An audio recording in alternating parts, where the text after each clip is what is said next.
I remember the warmth of our home. It was a sanctuary crafted from love, laughter, and shared dreams. I was a middle-aged man then, happily married to Clara for over 2 decades. We had built a life together, raised 2 beautiful children, and navigated the waves of parenthood like dedicated sailors. But the glorious, sunlit days of our union turned into shadowy cliffs after the accident that took our son, Jamie. I could still hear the echoes of that fateful day, the screech of brakes, the unbearable sound of shattering glass. In the years that followed, Clara and I drifted like 2 lost ships. I spiraled into a chasm of guilt and depression, convinced that I could have done something, anything, to save Jamie. Instead of finding solace in her embrace, I found a void that expanded between us. Clara withdrew, almost like my pain was a disease she feared. Unbeknownst to me, that very distance gave her the space to forge a betrayal that would shatter my world anew. It was a mundane Tuesday afternoon when fate dealt its cruel hand. I had stopped by a cafe downtown, a place I normally wouldn't choose, craving a moment to breathe and collect my scattered thoughts. And there she was, Clara, my wife, my partner, tangled in a lover's kiss with another man, her laughter ringing sweet and ringing foreign in my ears, like a haunting melody I no longer recognized. It was as if the earth had tilted beneath me. My heart raced with disbelief, confusion, and rage. I wanted to run in, to confront her, to demand an explanation that I knew I would never receive. But instead, I stood frozen, hidden in the shadows, a ghost of her memory. Confronting her then would have brought her sighs of disbelief and a careless dismissal. She'd been adept at dodging my questions about late nights or whispered phone calls. This time, however, I would gather evidence. I would unearth the web of deceit she had so meticulously woven over the years.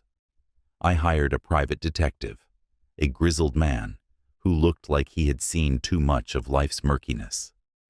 His investigations revealed the truth, a decade-long affair with her colleague, a man with charm steeped in deceit. Each report he presented felt like a dagger, each photograph burned into my memory. Clara had not only betrayed our marriage, but had also dimmed the light of our family in her quest for fleeting happiness. As the days turned into weeks, I pieced together a plan, like an artist crafting a poignant masterpiece.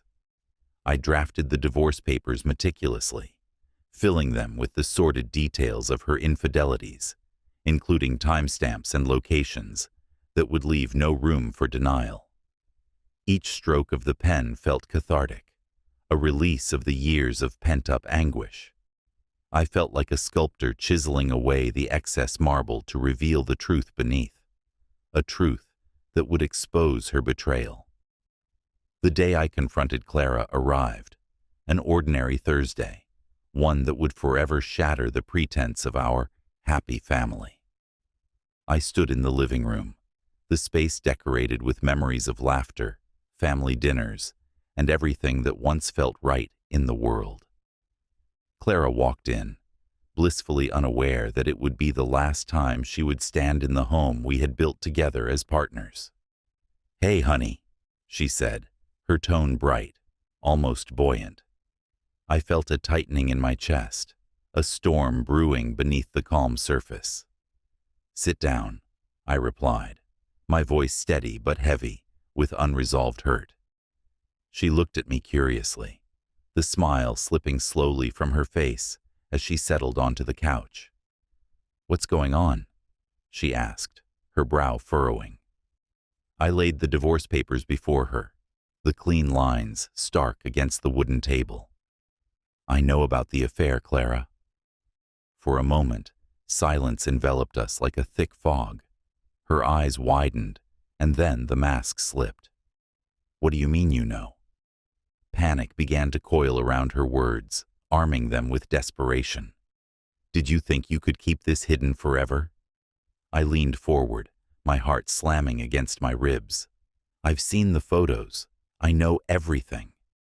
Her face contorted, a mix of horror, guilt, and shame. Tears glistened in her eyes, but they weren't the kind that I wanted to see. I'm sorry, Jack, she pleaded, her voice trembling. It was a mistake. I love you. A bitter laugh escaped my lips. You love me? I asked incredulously, each word dripping with venom. Love is not something you destroy, Clara. You've had over a decade to correct this mistake. She edged closer, her voice softening as she tried to grasp for my sympathy. I was there for you, remember? After Jamie, I didn't know how to cope with your grief. I felt so alone. This was just an escape. An escape? I echoed, incredulity spilling over. You chose to escape into another man's arms, to abandon the family that was grieving together. You let your guilt drive you to destroy us. The silence that followed buzzed with tension. Clara soon morphed the conversation into an unsettling blur of accusations and deflections, painting me as the architect of my own suffering. You pushed me away, Jack. You were so consumed by your depression that you forced me to find comfort elsewhere. This is your fault too. Gaslighting. It was the last, desperate attempt of a woman cornered by her lies. My mind flickered with memories. There was a time when our laughter filled this room, but now it lay heavy with bitterness. I took the time to reflect. I said finally, my voice firm. I realize now that it's not only about our love. It's about the dignity I owe myself and the example I want to set for our children. She fell quiet, finally understanding that this was not an argument that could end with her evasion. Clara's weeping intensified, and for a moment, I felt the weight of pity creep in. I had loved this woman fiercely, but love does not grant immunity from consequence. I didn't want it to end like this, she sobbed. We can try to fix this. We can go to therapy. I'll do anything. The time for trying is over, I stated coldly, the bitterness melting away my compassion. With the papers in hand and the evidence stacked like a fortress behind me, I was resolute. I was no longer a man trapped in grief. I was a man reclaiming his life. As the divorce proceedings commenced, Clara's pleading turned to frantic attempts to manipulate our children, her last line of emotional defense. She painted me as the villain trying to rip their family apart, a maneuver I had anticipated. I had already consulted with lawyers and ensured that our children understood the situation without my influence, staying steadfast in my commitment to protect them. I wasn't the villain in this tale. I was the survivor. In the end, when the dust settled, I had not only claimed the papers, but the rights to raise my children in a space free of betrayal. Clara lost custody, a consequence of her choices laid bare to the world, and I was left standing as their protector, our home now a sanctuary of healing rather than heartache. What was once warm and filled with love became an echo of history, a reminder of how trust can be shattered, but also how resilience can rebuild. I had entered this journey consumed by grief and betrayal. I had emerged from the depths, scarred but unbroken, ready to forge a new path for myself and my children, illuminating the darkness that Clara had cast over our family for so long. And as the path stretched before me, I wasn't just reclaiming what was lost. I was standing at the threshold of something profoundly new, waiting to unfold.